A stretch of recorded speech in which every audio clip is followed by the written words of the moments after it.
Thursday Night Football is on, and it's only on Prime. This Thursday, it's a big game in the Big Easy when the Jacksonville Jaguars take on the New Orleans Saints. Not a Prime member? Sign up for a 30-day free trial to stream the game. Live from New Orleans, it's the Jaguars and the Saints this week on Thursday Night Football, and it's on Prime. Restrictions apply. See Amazon.com/Amazon Prime for details.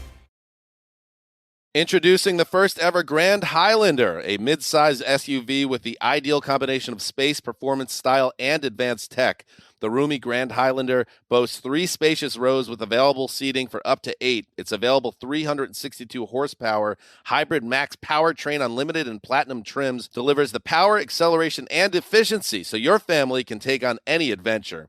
There's even a standard digital key, a panoramic view mirror, and a 12.3-inch multimedia touchscreen, so you always arrive on time.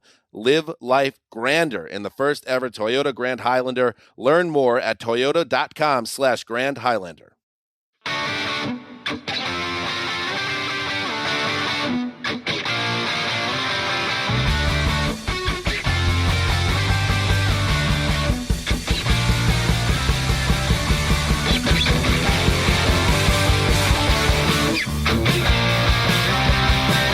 Welcome to the Fantasy Footballers Dynasty Podcast with Borg, Betz, and a baller.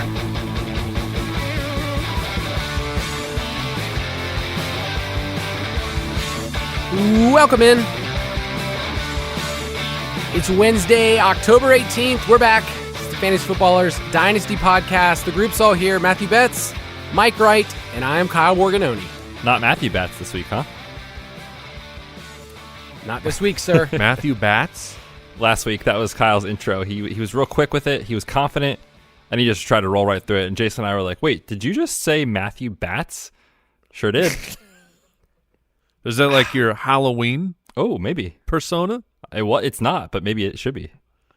Like, I would love it if it was your witness protection name. Like, they just did a really poor job. And they were like, Matthew Batts. No one will ever guess that. This guy's...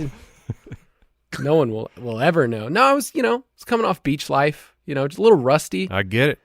I mean, Betts doesn't have a mustache anymore. No, back to normal. Back to being presentable in public. That's great news. Yeah, better for everyone. Yeah, we're doing good work here for an audio format. We're doing great stuff. But guys, we're at the point of the season. I actually had to tell my wife. I said, "Hey, we're about a third of the way through the fantasy football season. We just finished week 6." Yeah, I guess mathematically that checks out. She said, "So am I going to get the other version of you after the end of the season?" That's like, is that a conversation in y'all's household? What? The other version? The non-football season version of myself. Well, as in just like you have more time for other things? I'm not as distracted, people. Okay. I mean, because to say that it's an other version, I mean, that would I feel like she's saying that you are a like variant? A less than version, like you're mean or something. I mean, Kyle's just walking around his house, stressed out of his mind every week.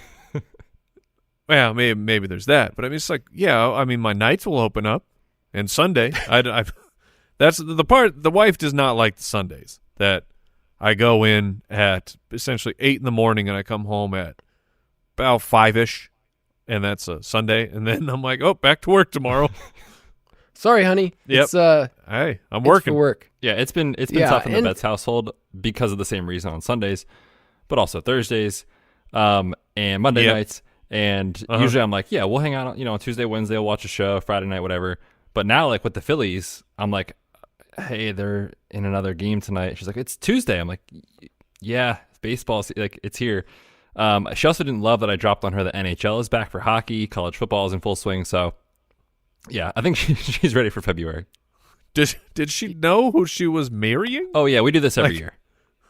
Let's say, did you hide all the sports fanatic stuff, and then as soon as you're married, like, oh, by the way, I'm a diehard sports fan. No, she knew what she was getting into, but she kind of forgets every summer when life's good. Yeah, we all do. And then all of a sudden, fall gets here, and she's like, "Oh man, yep, we're back." So yeah, we're in it right now, Kyle. Sports.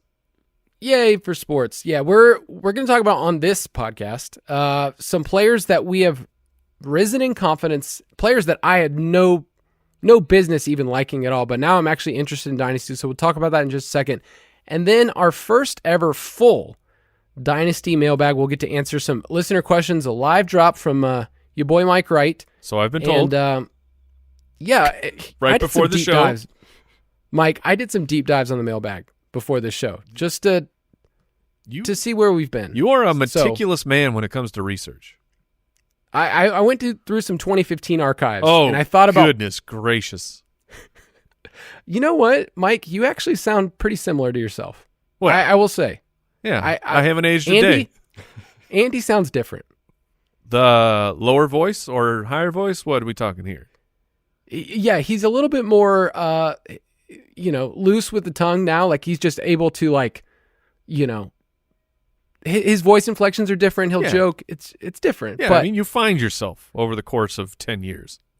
Yeah. So, great stuff. We'll talk about that in the mailbag. But my first question that I have for you guys is a player that you would say, man, I am so much more confident heading into week 7 than I was in week 1. And maybe in week 1 you thought, suckers, you have this player on your team. I'm not interested. Maybe it's a really easy sell opportunity. And now it's a player it's like, I think I want this player on my team. So Betz, I will let you start first, a player that you are increasingly more confident now. Yeah, it's hard not to be more confident about Travis Etienne after what he's shown through the first month and a half of the season. And, in Dynasty circles, we love these rookies, right? We're talking about, well, Tank Bigsby's probably going to carve out a role. They talked all offseason about backing off on Etienne's workload. They've done the exact opposite. 79% of the snaps and 18.8 opportunities per game. And the thing that we were always asking ourselves is, where is this pass-catching role that he showed at Clemson? He's seeing 4 targets per game this year. And over the last 2 weeks, the other concern with Tank Bigsby was, well, he's going to get the goal line role. Travis Etienne has handled 100% of the inside the 5 carries for Jacksonville 2 weeks in a row. He's just been awesome, man, and he looks explosive in a good offense. So I have a lot of Tank Bigsby. I don't have much of Travis Etienne, even in redraft leagues or best ball, and I am regretting that big time. Let me put that to the test. Name the running backs you'd rather have in Dynasty than Etienne, because I feel like he's right there among the top 5 right now. Yeah, I mean, it's tough because there's so many that are great, but they're kind of aging out, like the Ecklers and Derrick Henrys of the world, obviously. So, I mean, I feel like it's CMC, Bijan, Jahmyr Gibbs, maybe. Breece, and that might be it, honestly. I think that's fair. I think he belongs 4, 5, and then Jonathan Taylor. Would you rather Jonathan Taylor or Travis Etienne? That's tough. I think it's a coin flip. I guess I lean Taylor with the recent contract extension when you're thinking long-term, but for this year, I would rather have Etienne. Yeah, long-term, I'll take Taylor because, I mean, in the process of everything that I think Jacksonville was genuine when they were saying all those things about Tank Bigsby. I think, when you're hearing all those things in the part of your process, where it's a game of probability, you're trying to leave yourself open to things. I think because I took a massive L on Travis Etienne. I was out. I really thought Tank Bigsby was going to come in. But part of the process I didn't account for enough was, what if Tank Bigsby he ends up not being good enough? He's not the player they thought they drafted because he was a player I liked. He got day two capital. So it was, I'm like, yeah, of course, this is going to work out. But yeah, I think that's the problem is what we've seen out of Tank Bigsby and what they're seeing, I'm guessing, in practice is he's not ready. So I think that I'll go Taylor over Etienne because I think that long-term there still is the opportunity that Tank improves, gains the trust, and then next year you see a more shared backfield. But for now, Etienne's that guy. I'm going to throw out a player that he throws me off when he's on the field because I don't know why he has this number. It's Rasheed Shaheed of the New Orleans Saints, number 22. Does anybody else, when you see a wide receiver going down the field on a 40-yard target, you're like, what is he doing with that number? He's chucking up the deuces, bro. Twice. I guess, because it throws me off. And then I'll say this.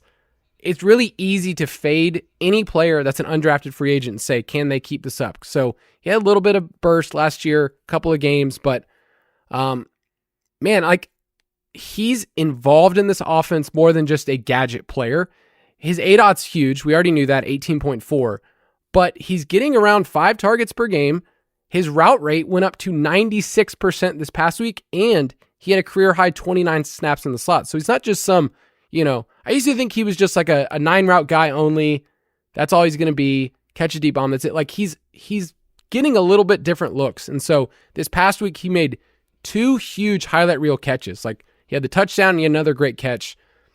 I think what he is if you are in a league that has 2 flexes, you can feel confident if you need that nitro boost in your second flex spots and you just want to shoot for the moon. Like you have more confidence than I'm going to get goose egged from this player. So it's not somebody that I thought I'd be talking about, in week 7, but I think Rasheed Shaheed can play, and it seems like he's a big part of this offense. I'll jump in with my character, and it's Isaiah Pacheco, running back for the Kansas City Chiefs, who, we had our short-term concerns for Isaiah Pacheco of the 7th rounder. He was injured all offseason. Does he actually hold on to that job? It's probably not Clyde but do they bring someone else in? They were rumored. They were rumored and connected to both Bijan and Gibbs, which they didn't have the opportunity to draft them. But even still, the rumors, they start infecting your mind of. We've seen these running backs flash in the pan when they don't have draft capital, and then they are simply replaced. They are thanked for their service and sent along their way because we want to get our true guy in here. But this Kansas City Chiefs offense it's morphing this year. We're seeing a lot of Isaiah Pacheco. We're seeing a lot of him in the passing game. Like last year, once he finally took over the job, it looks like he was about, a 5% target share. And this year he's sitting at 9. We just saw a game of him getting 6 targets. Like he is a featured part of the offense. He is getting goal line work, like some of it at least, where that, like in the past, that's been once they get inside the 5, they just put Jerick McKinnon in.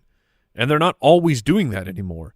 And I'm getting to the point now where I think that maybe Pacheco maybe his starting role is safe, where coming into the year, I'm revisiting my startup rankings. And, of course, hindsight makes everything look dumb, but it's like Rachaad White, Aaron Jones, Cam Akers. These were guys that you had more long-term confidence in than Pacheco.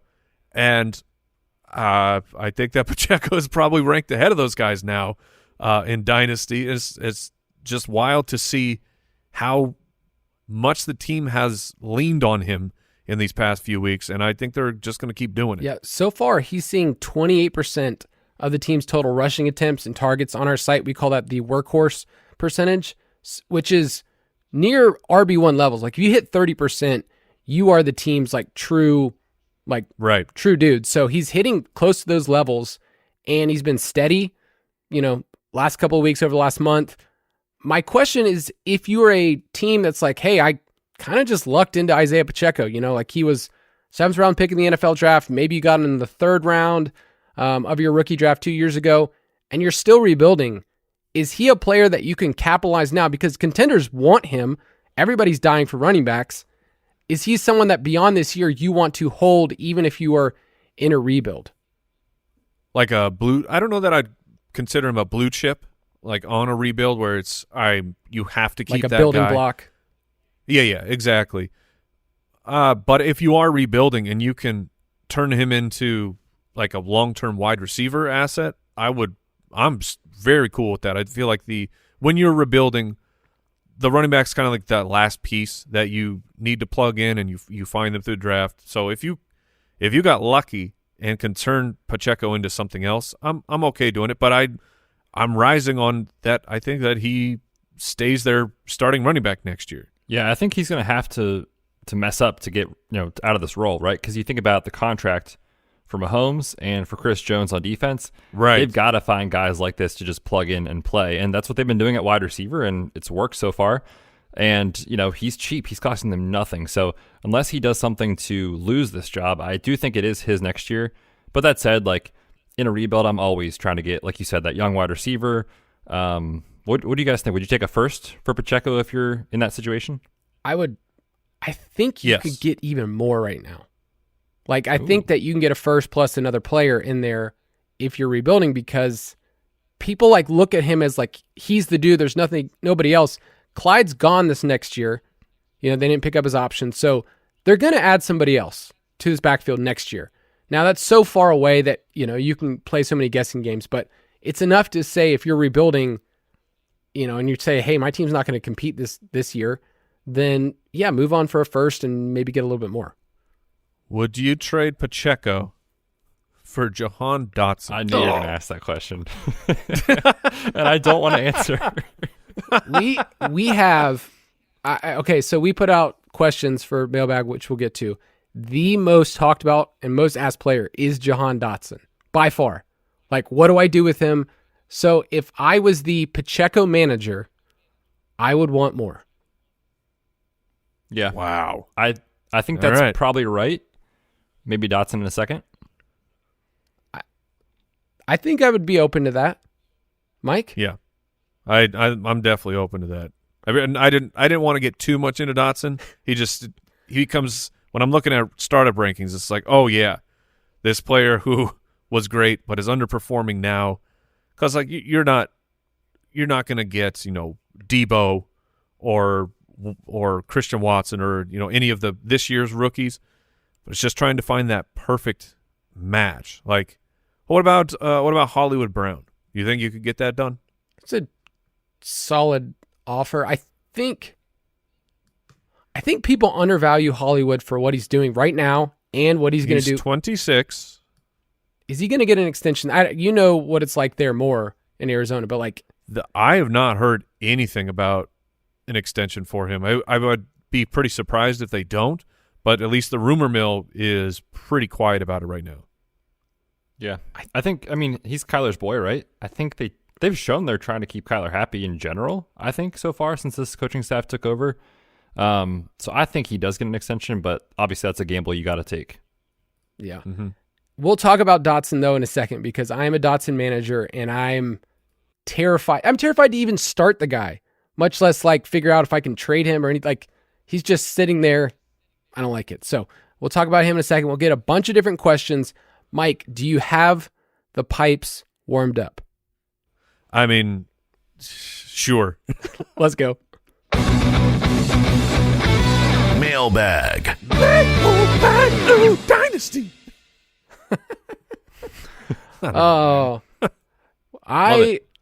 So I mentioned earlier, I've done a fair amount of research with the mailbag. I even went so far to try to trick you guys earlier this year to figure out how many times you haven't done the mailbag drop, Mike, and you saw right through it. So I don't know if you remember, we did that on a show. But I did want to give you a chance to share the origin of the mailbag part, because that came not from you, but that came from Jeremy, correct? It did, yeah. So Jeremy, a.k.a. Al Borland, producer extraordinaire, was the Fantasy Footballer's first ever super fan. Back when the show was just me and Andy, he would listen to every episode. At his old job, he would use his time and their resources to make us. You've known Jeremy for a long time. Oh, yeah, right? I've known Jeremy since elementary school. But he would use his time and resources to make us swag for the show. One of his badges of honor was we changed logos of the podcast pretty quick.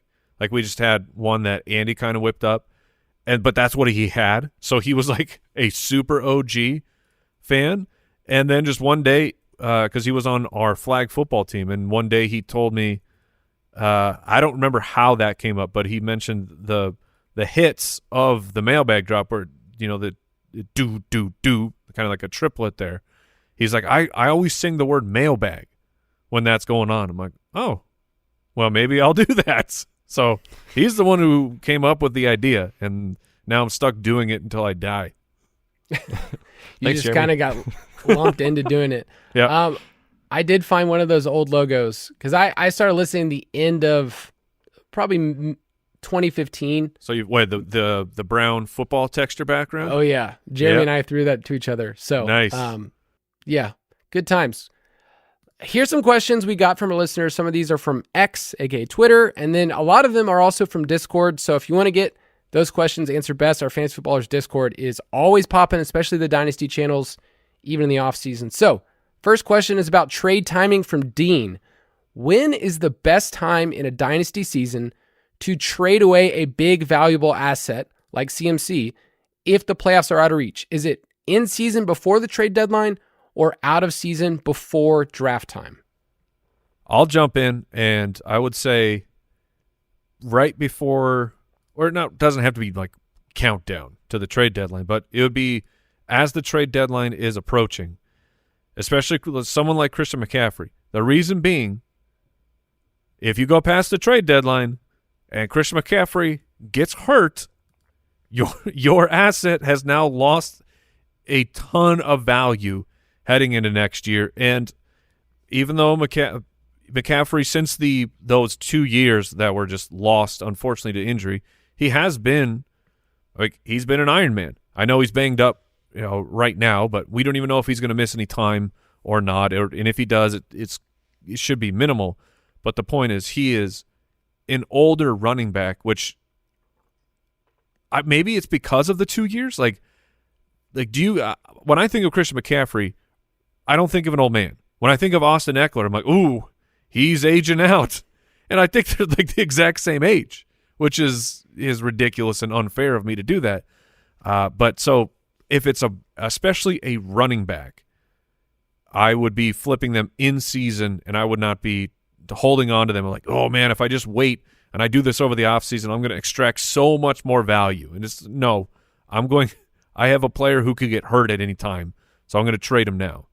Yes. Here's a simple rule of thumb is in season, your players have more value because we're actually playing the game we're playing, right? Like you see the scores, you're in it. You feel, if you're playing against a certain player and you want to trade from him, you're like, I played against that player. I know how well they're doing. Like if if you ever played against Christian McCaffrey, you're like, crap, I hate this. This guy's going to destroy me.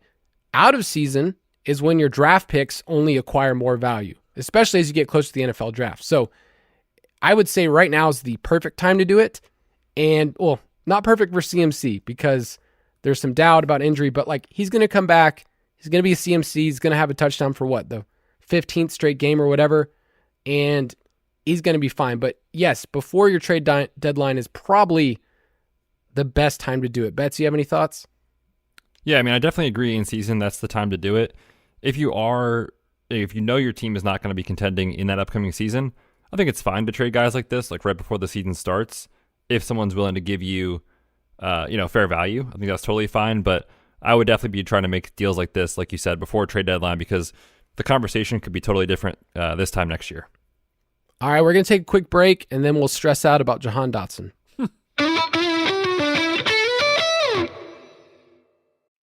Thursday Night Football is on, and it's only on Prime. On Thursday, it's a big matchup in the Big Easy when the Jacksonville Jaguars take on the New Orleans Saints. Thursday Night Football, it's on Prime. Tune in early for pregame coverage with TNF tonight, live from New Orleans. It's the Jaguars and the Saints on Thursday Night Football, and it's on Prime. Not a Prime member? Not a problem. Simply sign up for the 30-day free trial, and you can cancel at any time. Restrictions apply. See Amazon.com/Amazon Prime for details. Okay, football season is finally here, and here's one thing every fan should know. You can get anything you need for game day delivered with Uber Eats. Well, almost anything, because no, you can't get your dream running back for your fantasy team delivered with Uber Eats. But flapjacks, baby back ribs, and a cold six-pack, yeah, you can definitely get those. Great pass protection? That's a no. Great pizza selection from your favorite places? Yes. Championship defense? Nope. Deodorant? Yep. A well-executed fake punt? No. Delicious fresh produce? Yes. Game-clinching turnovers? No. But pastry turnovers, the kind with delicious apple filling? Oh, yeah. because that's groceries, and get those delivered with Uber Eats too, along with food from your favorite restaurants and other essentials. And the best part? You can get it all without missing a second of the action on your TV. So this football season, stay planted on your couch and get anything, well, almost anything you need for game day by ordering on the Uber Eats app. Uber Eats, official on-demand delivery partner of the NFL. Order now. Alcohol in select markets. Product availability may vary by region. See app for details.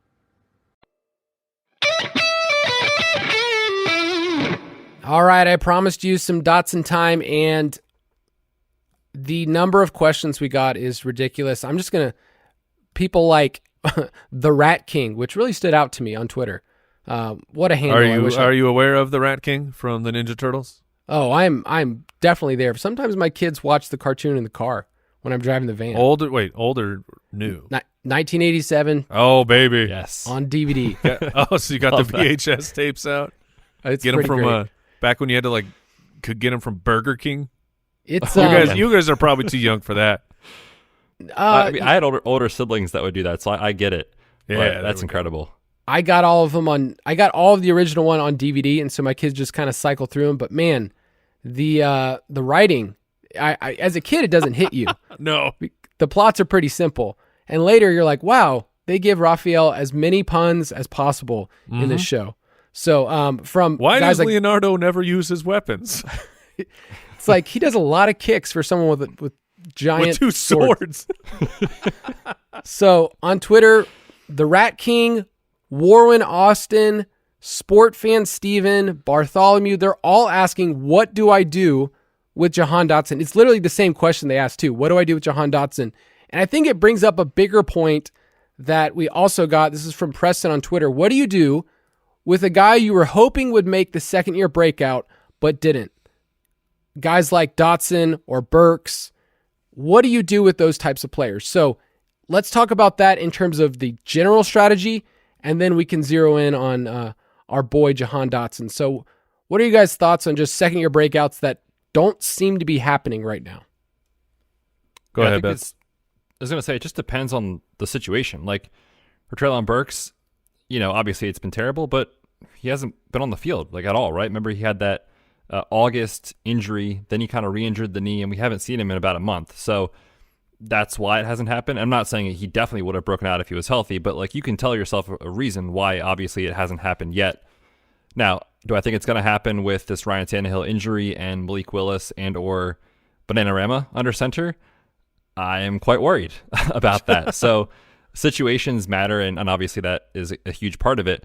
But, I remember always trying to remind myself, why were we so excited about a certain player, in July and August before the season actually starts? And a lot of it, when it comes down to Dynasty and wide receivers, is NFL draft capital, production profile, not only coming out, but what do they do in their first year in the league? And if the numbers suggest they're a good bet to break out, I think you stick with that player even through a down stretch. Now, we have to remind ourselves, the NFL changes so much, right? Week to week, month to month, year to year. It's been 6 weeks. And across Jahan Dotson or whoever's career, that is such a small sample size. So I'm more willing to kind of, go with the downtimes when the player has flashed already in the NFL versus we talked a lot on this show about Sky Moore this offseason saying, look, he didn't do anything real in year one. If he doesn't do anything early in the year in year two, it's time to abort. And that's where I'm at with Sky Moore. Whereas a guy like Jahan Dotson has at least flashed as a rookie. So I'm not willing to jump ship quite yet. I'm worried about Treylon Burks. And then the other name in here is Drake London, who, I'm still very much in on Drake London. He's actually been totally fine for fantasy and very consistent with Desmond Ridder. So I'm in on Drake London. Because Jahan Dotson had such a good rookie year, I'm still in. I think that whatever this new system is, it's broken for Jahan Dotson. And long term, I'm looking at Washington. I believe Ron Rivera is in year 3 of a 5-year contract. And just hold on, because there's a chance that Washington loses a whole bunch of games and they clear house. The team just sold and everything, right? So you got a whole bunch of changing parts for Washington, and you stay the course with talent. There was I was watching some tweets unfold at the beginning of the season. Adam Harstead, if you guys are familiar with him, like super sharp, great follow on Twitter, like real thoughtful, analytical guy. And people were rightfully, myself included, super pumped about Zay Flowers. It was, holy crap, week 1, I think it was like 10 targets. It was just beyond anything that you could have hoped for week 1 of a rookie to come out and look like, oh, holy crap, this guy's already the number 1 wide receiver for this team. And then the Dynasty community was like, there was a bunch of polls, and it was, well, okay, who do you want? Zay Flowers or Drake London? And it was overwhelmingly in favor of Zay Flowers because Drake London had his just boom boom right in the pants. And it was like, and so everyone is immediately out of like, well, see, they don't throw the ball. Drake London is an afterthought. And it's, hold on, man. Like, Drake London flashed his rookie year, huge target share. Yes, the situation is not optimal, but remember who Drake London is. Top 10 pick, first wide receiver taken that year, had a really solid rookie year. To immediately throw all that in the garbage for a player who was taken much later in the first round, it had one good game, it's like you got to pump the brakes, man. You got talent. You need to bet on talent in a dynasty league. And Drake London proved he had talent in year 1. Just like, to me, Jahan Dotson, with his draft capital, proved that he is someone who can, maybe he's not a wide receiver 1. Like, I think Drake London's a 1. Maybe Dotson's not a 1, but he's a really, really good wide receiver too. And they are mismanaging and they are misusing him right now. So it's really stinks because he is a dynasty hold for me. Maybe even a buy if you can get him cheap, but you can't play him. So, like, it's going to feel real bad to go trade for a player that's going to sit on your bench and do absolutely nothing.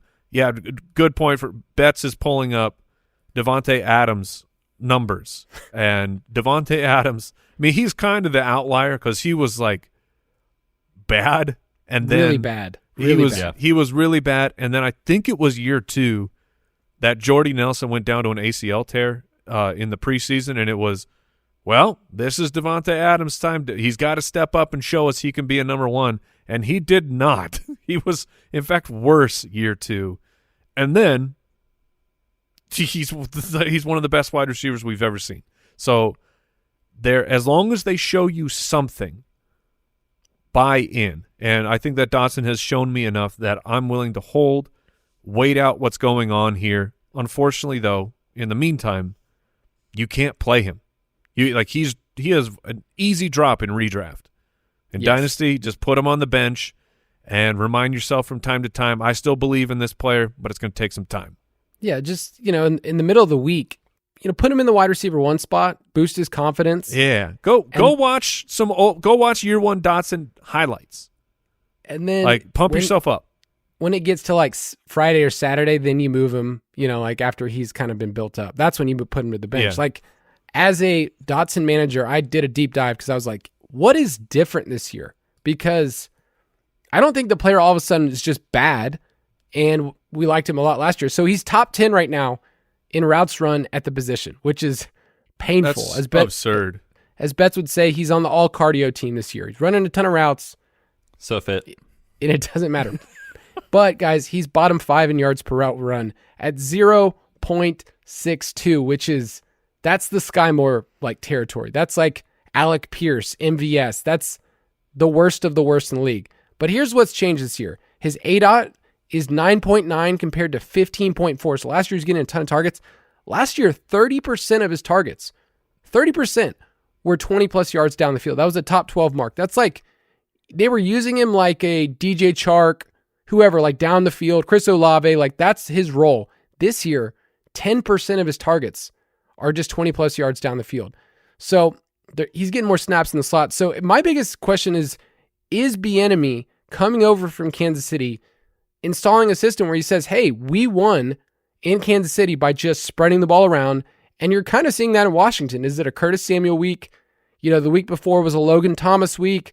McLaurin's going to be consistent. He seems like the clear one, but it's just kind of totally spread out. And if that's how it's going to be, I think that's what people are looking at. And they're like, I got to get out. But like Mike said, what are you going to get out? What are you going to get for Dotson right now? I'll tell you what I've done, which is trade for Jahan Dotson, where everyone is nervous and freaking out. And maybe it just keeps getting worse. Truthfully, that is possible. But also, I think when you're thinking, like Mike said, fantasy football is probability based. I think it's very likely at some point Jahan Dotson's value will rebound. Maybe it's this year, maybe it's this coming off season, whatever it is.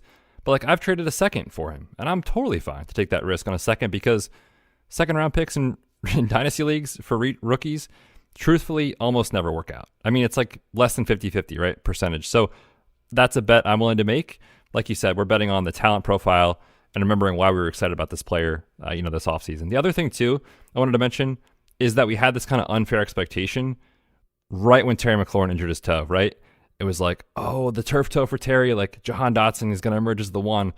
And in redraft leagues and best ball leagues, his ADP went up 3 rounds in a matter of a week. And if you have him in Dynasty, you're like, oh, this is it, right? This is it right here. So the expectations were sky high. Obviously, he hasn't met any expectations, but certainly not those expectations. So, I'm still on trying to buy Jahan Dotson. I'm glad that we're having this therapy session for me, and for everybody out there, all the people I mentioned, because it's tough in Dynasty specifically. This format is so bent on young players ascending in their second, third year, and you're saying, I've got a player. Jahan Dotson was somebody I drafted on my team in the early second round. Remember, he was kind of thought of as the least of that group. And so he kind of was deflated. And I was like, sweet, I have a second round pick that seems like a clear smash hit. He could, be a awesome wide receiver 2 for my team. And now it's I'm just sitting there. I can't play him. He's just going to rot away for a while. So thank you. I needed that, people. Next question from Realistic Fins fan. This one's on Discord. Says, Heidi Ho Borganino, which I like. How do we feel short-term and long-term about the passing game and pieces for Jacksonville? I'm heavily invested, but I'm slightly concerned that the higher peak isn't coming. I would say, guys, Jacksonville so far has been meh, not great, not terrible. They've had some up and down games where they just didn't show up. They just beat the Bills 2 weeks ago. But when I looked at their actual stats, how's this team performing? It's pretty much what we thought. They're 10th in points per game. They're playing fast. They're 3rd in plays per game. So the scoring as a whole in the league is down. And so nobody's really hitting a peak right now, right? No team other than the Dolphins are just blowing the doors off. So I would say so far Jacksonville has been fine. I think the hardest part is the passing game has kind of jumped who's the dude every single week. So what are your thoughts on this team? Because Lawrence is clearly going to be around. Ridley is a free agent after this year, and Kirk's got a lot of money coming his way. So Kirk's going to be on this team for a while. Ingram signed an extension. What are your thoughts on investing in this team beyond just 2023? But what do you think, Betz? Yeah, I think it's one of those situations that has the potential to be frustrating because of, like you said, the situation where Christian Kirk is signed to a lot of money. Zay Jones is making over $11 million next year. That is a lot of money. And I think Zay Jones is kind of quietly he might be sneaky good at this point in his career. Evan Ingram has had an awesome, resurgence in his career with Doug Peterson. So you have all that. And we've already talked about Travis Etienne. So of course, week to week, there's going to be games where you're disappointed. But in general, I'd still want to bet on Trevor Lawrence and this offense. Last year specifically, remember the first half of the year, they were kind of just meh, and we were all like, is it actually going to happen for Trevor Lawrence? And then after their bye week, they exploded on offense down the stretch. So I think better days are ahead in general for this offense, even though, like you said, Kyle, they're 10th in scoring, so it's not like they've been bad. I just think you have to understand when you do invest in these pieces, it's going to be a week-to-week situation. And the thing that's been nice recently is Zay Jones has been out, so you've been getting condensed targets with Christian Kirk, Evan Ingram, and Calvin Ridley. But like I said, I think Jones will command targets, so it is going to be a frustrating situation. what do we do with Ridley? Because I remember week 1. I remember it. Yeah. He was good. It was week 1 was the ultimate. Team Ridley did just the slowest trot around the bases, celebration, fist pumping, while the people who were out on Ridley just hanged their heads in shame and slowly walked behind them going, yep, no, I'm in. I'm in. You were right. I'm sorry I was wrong. Calvin Ridley is that dude. He's back. And he has not been that dude. So we had a conversation on this podcast, and I remember Jason saying, hey, it seems like, he's only with his team for 1 year. We joked about him playing on his rookie contract. It's like, as the season goes on, you look at this team, you're like, okay, well, he fits great on this team, but is he a player they have to have, and are they going to sign? So, I don't know if he's tied to Trevor Lawrence beyond 2023. We thought it was, I don't know, 70% likely after week 1. Right. I would lower the odds. Do you guys agree? I think I would lower them. Calvin Ridley, because as crazy as it is, because he is on his rookie contract. This dude needs to go make money. You know what I mean? That's not probably one contract in the NFL. And I'm not making a gambling joke. I am making a statement of he is already much older. How old is he? Is he 27, 28? 28.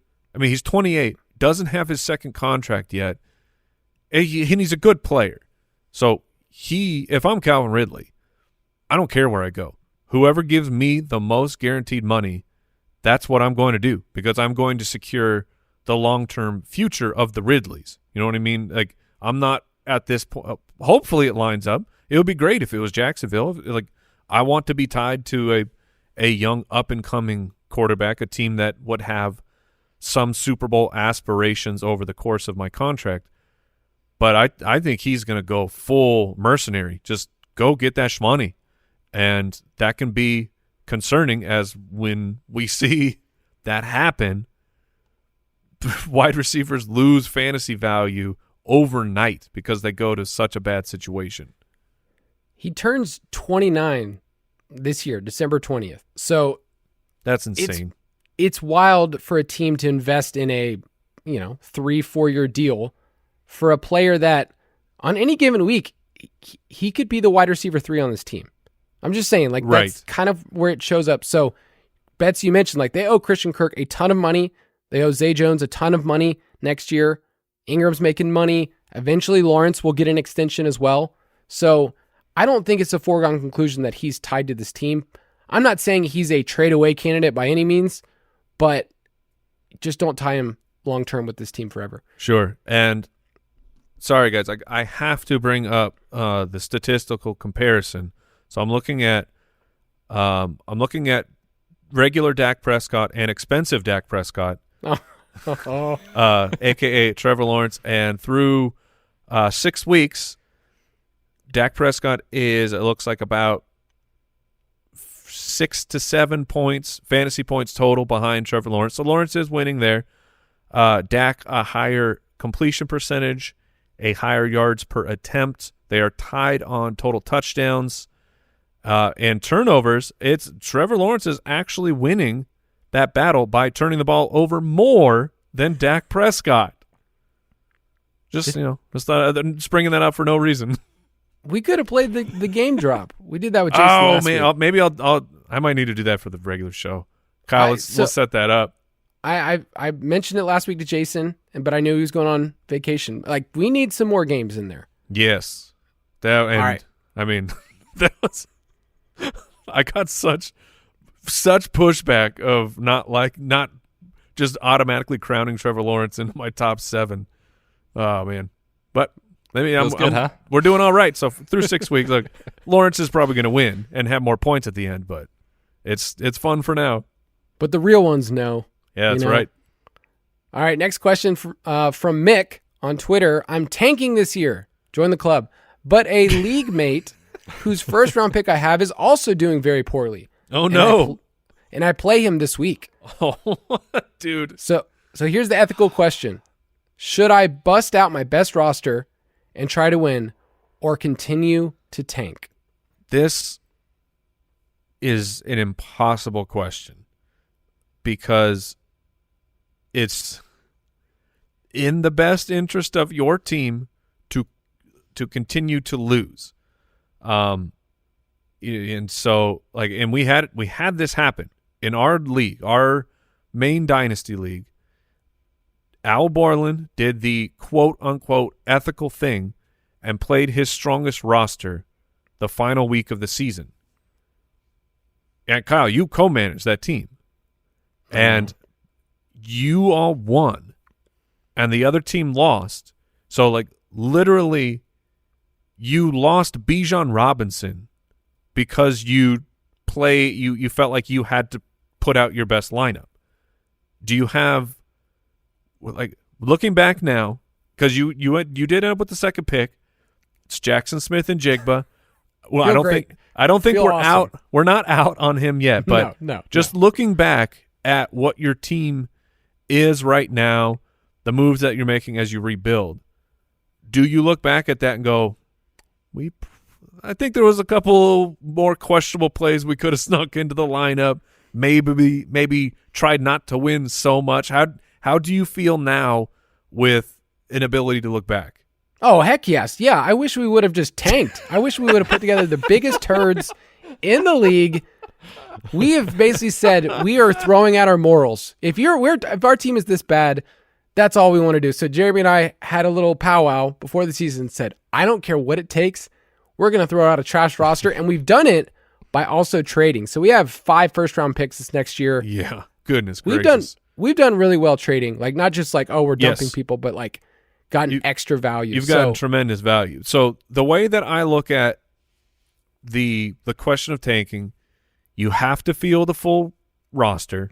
You can't just bench one. Because if you're allowed to bench one, why did you not just bench your whole team? There's really no difference to me. The way that I have approached it, because I've had to rebuild as well, is my studs, my quote unquote studs, are in the roster. Then the rest of it, though, maybe I make some decisions that seem subpar, compared to maybe you can look at the team and go, well, why didn't you play this guy? And you can make a case of, well, it's close. Maybe the other, I thought this guy was going to be better, yada, yada, yada. Now, that destroyed me. That moved me from pick 3 to pick 5 one year because I played Justin Fields over Christian Kirk, I believe his rookie year. And Justin Fields ended up winning the game for me. And so I got my own instant karma there. But the point being, play the main players who should not be benched, and then look at the rest of your roster and maybe make some decisions of the guys that you think are the slightly worse play. Yeah, maybe you're running. There's too much at stake, man. Look at all the. This year we'll see if Smith and Jigba pays off. But go back to the Zeke year. Zeke was the 101. He was then followed up by the Washington. His name is Dotson. Dotson. Corey Clement. Coleman. Corey Coleman. And who was the other guy? There was one more. Yes. Those picks 2 through 4 were slotted, and it was those 3 wide receivers with full confidence. And they sucked. They did absolutely nothing. And the team that got the 101 had Zeke for years. You can't. There's too much at stake between the 102 and the 101. Yeah, go get your pick. Thank you. No, I feel good. I feel good about our process. Like I said, if you need to run 12 personnel this week, 2 tight ends, tight end flex, you can do that. All right, one more break, and we'll be right back. Thursday Night Football is on, and it's only on Prime. This Thursday, it's a big game in the Big Easy when the Jacksonville Jaguars take on the New Orleans Saints. Not a Prime member? Sign up for a 30-day free trial to stream the game. Live from New Orleans, it's the Jaguars and the Saints. This week on Thursday Night Football, and it's on Prime. Restrictions apply. See Amazon.com/Amazon Prime for details.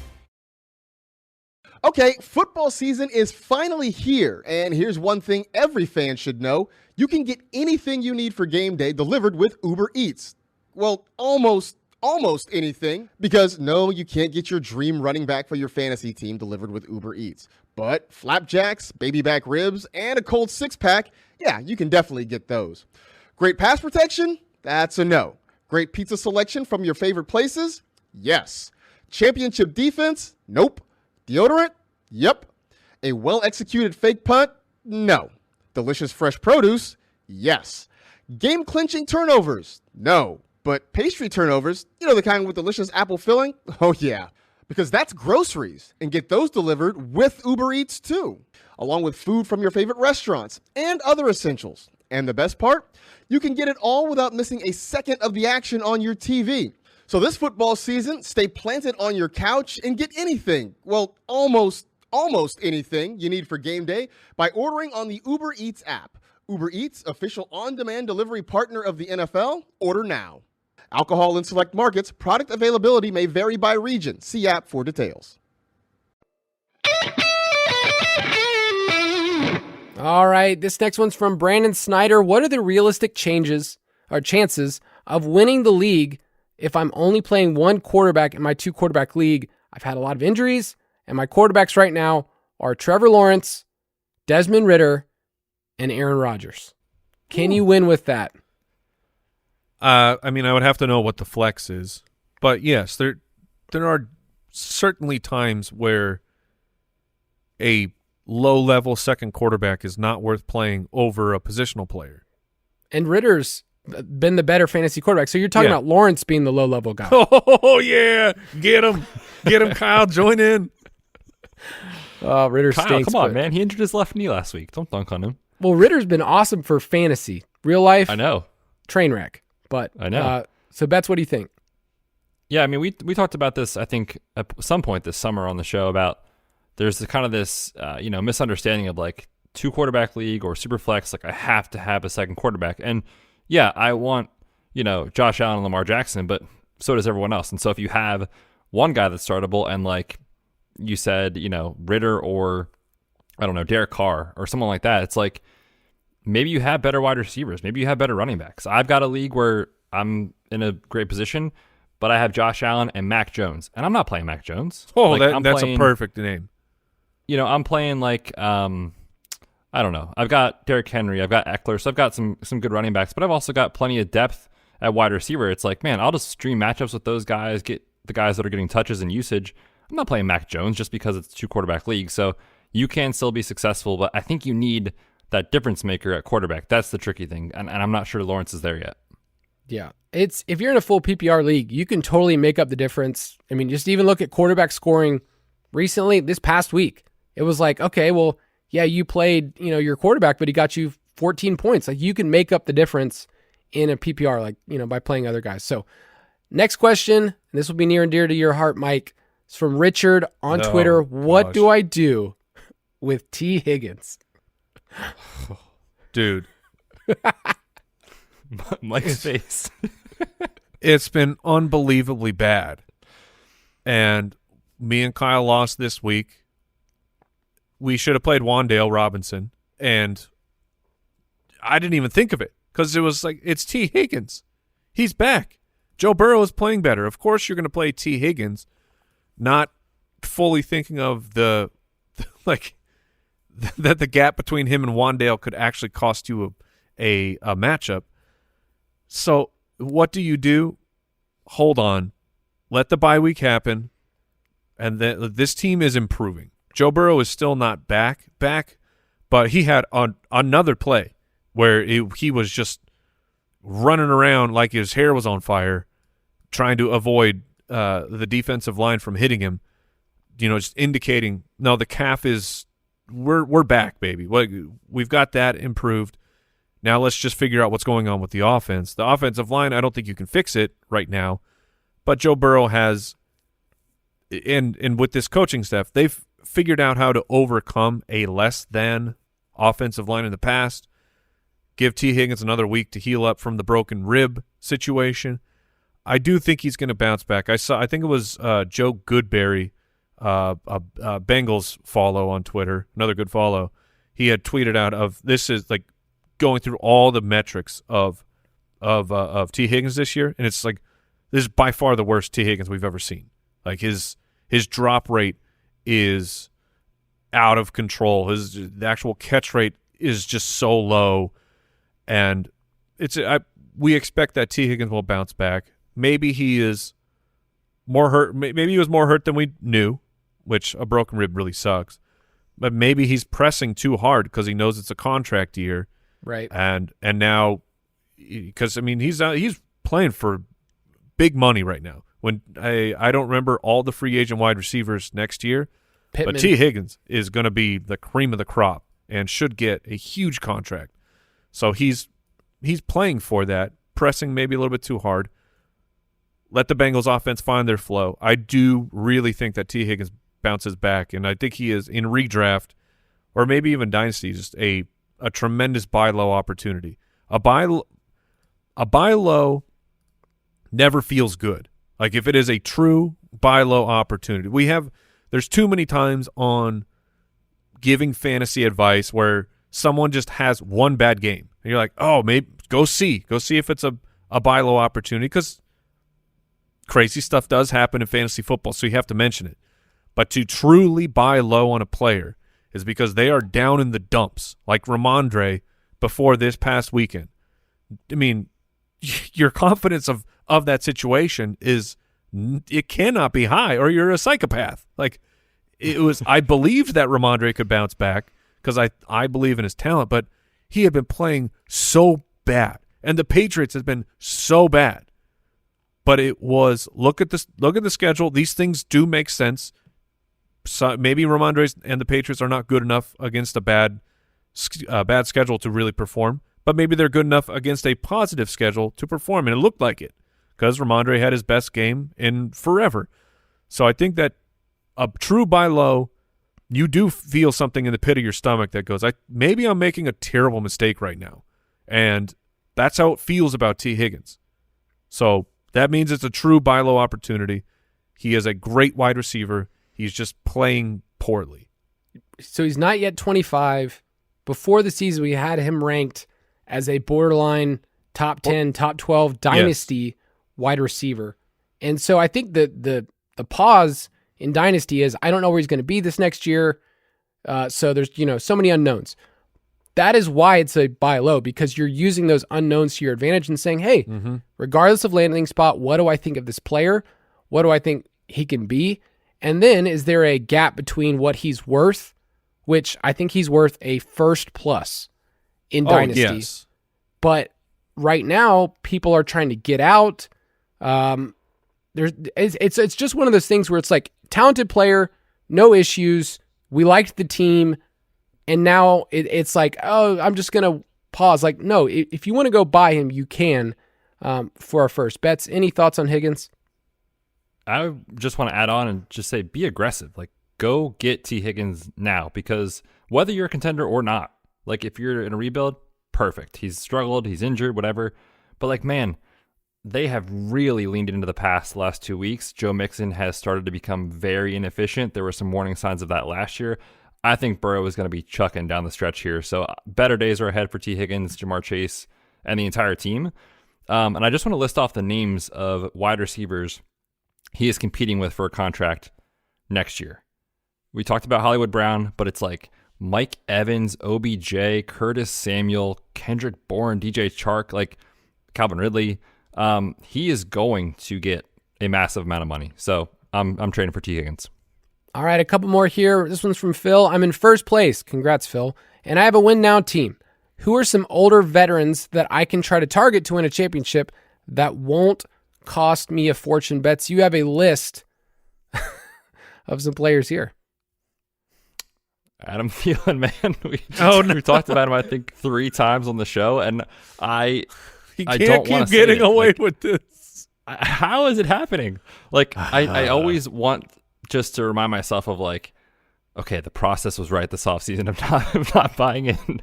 But you have to adjust, right? And he's been great. Yeah. And he's getting so many targets. So you can get him cheaply. Raheem Mostert, same thing.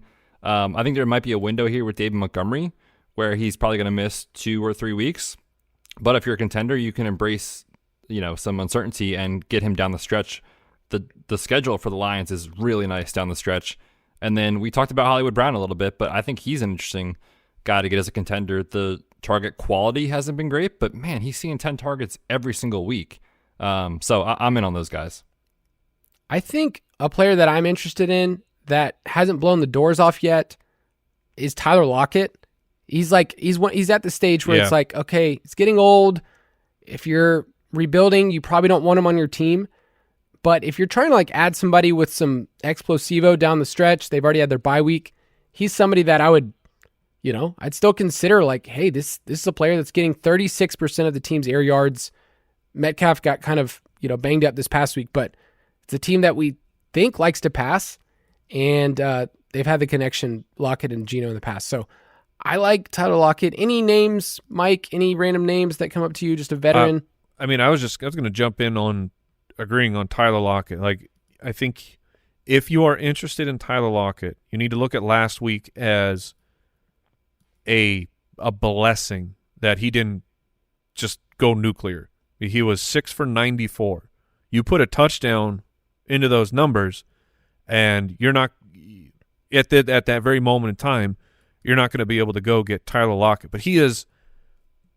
Yes, we have hindsight now, but in his bye week, Tyler Lockett was an incredible buy low of where in your stomach, you might go, I don't know, man. The season is not gone as I had hoped for Tyler Lockett. For Geno Smith isn't playing as good as he had. He hadn't been above 60 yards yet, but he still had that 2 touchdown week against Detroit. And then what do we get? Right out of the bye week, 6 for 94. Tyler Lockett still has it. It just hasn't all clicked for Seattle yet, and there is a chance that it absolutely will. And they don't have I'm trying to think here, but what do we think of their schedule moving forward, the Seahawks?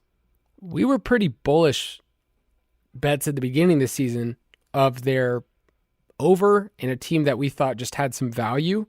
I remember when we were doing their projections, but I just think that the fact that you're getting past a bye is something that psychologically people don't think about a ton, but they have they have some truly awesome games that they have down the stretch, especially like Philadelphia and Tennessee and Pittsburgh is the playoffs. So, right. 5th easiest in our metrics on the site for schedule adjusted, matchups for wide receivers. So I think the Seattle passing game is set to take off here down the stretch. Sweet. All right. A couple more here. This one caught my attention because of the name on Twitter. It's from @Bilbos_baggin. It's pretty simple. What do I do with Damien Pierce? Oh, mama. Pray. Yeah. Whatever deity you pray to.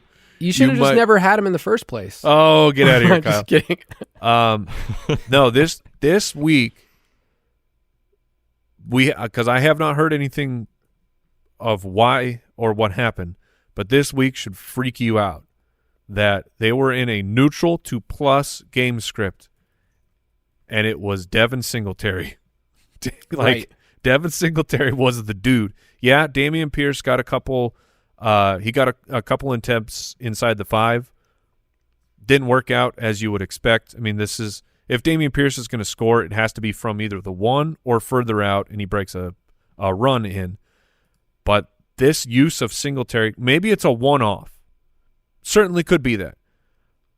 But it should be nerve-wracking that Devin Singletary got so much work in a game they were winning, and because that's when I would expect Pierce to just get a crap ton of work. But he did not, and I'm a little nervous about it right now. They're 3-3 right now, the Texans, and I did some work looking at their schedule rest of the season. They're on bye this week, and I worry about this team because he needs to be in good game scripts. He needs to be in a situation where he's getting those 10 zone carries, and it just hasn't worked. This team's run pretty hot on third down. They have the 6th highest third down conversion rate. And with a rookie quarterback, I love Stroud. You guys know how much we've all talked about Stroud. I think this has been a very pro-Stroud podcast. Yes. I don't think we've hit the side of variance where he's just going to turn the ball over every once in a while. Like it's coming. Yeah, as a rookie quarterback. So that's scary to me for this team. But if you're a contender, this is what this person asked, you just got to hold. It's a running back in Dynasty. You're not going to get fair value for him. I mean, if somebody in rebuild thinks they like him, sure. But I just can't imagine somebody paying anything more than like maybe a second. Would you guys take a second? No, I would hold Pierce. I would too. Yeah, probably for that I'd hold him and just hope better days are ahead. It's you can't. This is the lowest his value currently is, right? So you can't move on now. And good, but just to speak, share that quote that you just found, Betz. Yeah, I was just gonna let everyone know. D'Amico Ryans after the game said, "quote Our run game was better. It was that complimentary back and forth between DP, meaning Damien Pierce, and Motor, Devin Singletary. They call him Motor? They call him Motor. Oh, good. That's a red flag in and of itself. Yeah, it DP is. had some elite finishes. Motor had some nice runs. Going to continue to balance both guys out. So that's not great. Uh-oh.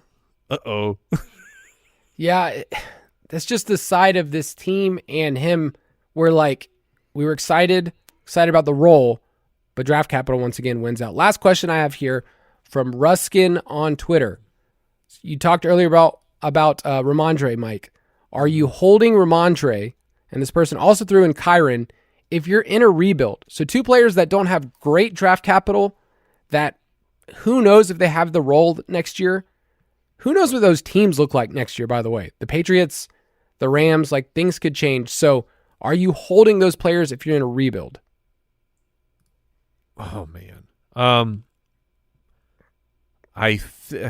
trying not to have recency bias. I'm really trying not to, but I think I have more confidence in Kyron for next year. Both.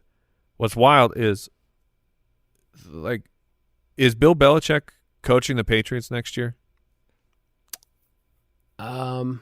Let's put some percentages to it, because I will say I think he is the coach next year, but I'm putting it at like 60%. Yeah, I think I'm just slightly over half, like meaning that there is a strong possibility that this could be the end, that the Patriots allow Bill Belichick to say, no, I'm walking away, I'm going to retire here. But then here's another question. Is Sean McVay the coach of the Rams next year? I don't know. Did they win the Super Bowl this year? This dude keeps talking about retiring. He's about to have his first kid. I mean, he's got the cash. He could go get even more cash from Amazon or wherever and not have the stress of coaching. I think that McVay stays, but just saying that both of these guys are in really sketchy situations of not just the coaching, but of being just replaced. But Kyron's looked good. And I think that McVay and crew learned a really hard truth when they gave Todd Gurley all that money, and it hamstrung them to like what they could do for the rest of the team. I know salary cap doesn't exist. It does. The Rams had to make some unfortunate moves because of salary cap. And if you have this running back who's doing everything that you need him to do, why replace him? Not every team is the Atlanta Falcons, and where they're just dumb and they have a great thing and a but our awesome, testosterone levels. They have a great young RB who could do everything you need him to do. Like, okay, not a dynasty question, but I'm bringing it up. Are the Atlanta Falcons what do they look like this year if Bijan is not on the team? Are they that much worse, or is it neutral? They're the same. I think it's pretty close to neutral. As Bijan is doing amazing things, making some really great plays, but I think it's only a slight downgrade. Now put in, I don't know who else they could have taken off the top of my Jalen Carter head. is who I wanted us to take. Jalen Carter. Okay, put Jalen Carter on the Falcons versus Bijan. That team is better. Like I think that hands down that team is better. if they made that move. It wasn't that hard. He played at Georgia, and he had the off-field stuff, and everyone got freaked out. But my point being, not everyone is the Atlanta Falcons of they're going to throw away a situation where they have a late drafted running back who looks like they're good enough to do everything that the team needs. Yeah, they're not true difference makers, but you don't have to have a true difference maker at running back. Yeah. They're fun, but you don't need it. Yeah. And just to follow up, I would say that if you're in a rebuild, I would trade away these guys. Betz. Oh yeah, I agree. Yes. Rebuilding trade. 100%. Yeah, any running back. Let's not name Brees. Screw them RBs, bro. Jahmyr Gibbs, yep, take him. Take him. If I'm on a rebuild, you take him. I'm currently in a rebuild where I am starting Jerick McKinnon because no one wants him, and Tyler Algier or Damien Harris. And I'm happy as can be waiting for my picks next year. Oh, I am in a rebuild, and we traded away Aaron Jones and Swift this year, and we're going with Rico Dowdle, and I think that's it. I think that's all. We got Salvin Ahmed, I think, as well. So we can get a start or two. All right, that's going to do it for this episode. Next week, we have a special episode. We're going to be doing a rookie redo draft where we look back at the rookies. Ooh. We'll see how far Quentin Johnston falls. Oh, because huge. If he has a big game this week, or at least if he's alive, or then a catch. Things will change because, it's all about the ups and downs, but the vibes. He did not have a huge game. But he did not show up. He did not run out there. He did not. So, anyway, check back in with us this next week. Have a good week, everybody. Thanks for listening, everybody. Hey, tell your friends about the podcast. Do it. Goodbye. Thanks for listening to the Fantasy Footballers Dynasty Podcast. If you want to take your dynasty skills to the next level, check out thefantasyfootballers.com. Introducing the first ever Grand Highlander, a mid-size SUV with the ideal combination of space, performance, style, and advanced tech. The roomy Grand Highlander boasts 3 spacious rows with available seating for up to 8. Its available 362 horsepower hybrid max powertrain unlimited and platinum trims delivers the power, acceleration, and efficiency so your family can take on any adventure. There's even a standard digital key, a panoramic view mirror, and a 12.3-inch multimedia touchscreen so you always arrive on time. Live life grander in the first ever Toyota Grand Highlander. Learn more at toyota.com/Grand Highlander.